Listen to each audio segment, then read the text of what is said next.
May 7th. If you don't have a Real ID driver's license or ID card or a passport, you won't be able to board a domestic flight. PennDOT is issuing tens of thousands of Real IDs every day, every week to Pennsylvanians. Getting a Real ID is optional, but if you want to continue using your driver's license or ID card to fly domestically, you'll need a Real ID after May the 7th.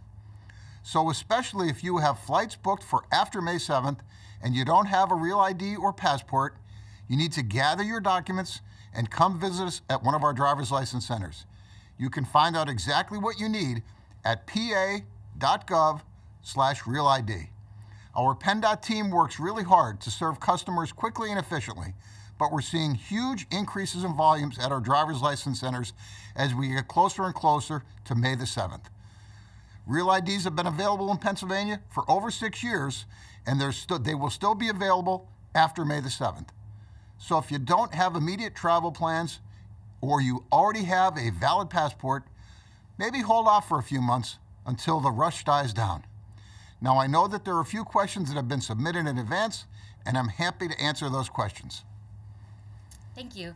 The first question is, if someone's Social Security card has been lost, what other documents can they bring that would show a Social Security card? What other things would be acceptable? So they need to bring a document that shows the full Social Security number. A W-2 would be an example that may have that. Sometimes pay stubs have the full Social Security number, but often it's just the final 4 digits. So it would have to show the full Social Security number. Other tax documents that may have the full Social Security number, for example, a 1099 for those that are familiar with that form, but generally a tax document that shows the full Social Security number. Thanks.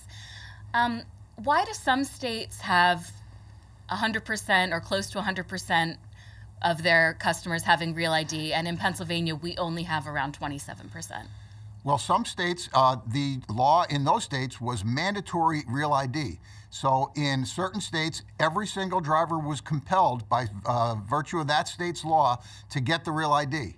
In Pennsylvania, the General Assembly years ago made it optional for Pennsylvanians so that they didn't have to get the Real ID if they didn't want to. So human nature, of course, a lot of Pennsylvanians have waited till the last minute that want to get the Real ID, but we don't have 100% compliance because our state law is not the same as other states, for example, Georgia. Thanks. If you don't have a Real ID, does that mean that if you're picked to serve on a federal grand jury or on a federal jury trial, you would be eliminated from serving? No, you're going to get into a federal courthouse whether you have a Real ID or not if you're selected for jury duty of any sort. What other reasons would a person have to enter a federal building? Well, I mean, a post office is a federal building, and there, life circumstances change that result in all sorts of reasons to go to federal buildings. So the smart thing to do is get the Real ID for being able to do aviation, to flights domestically, and to go to a federal courthouse.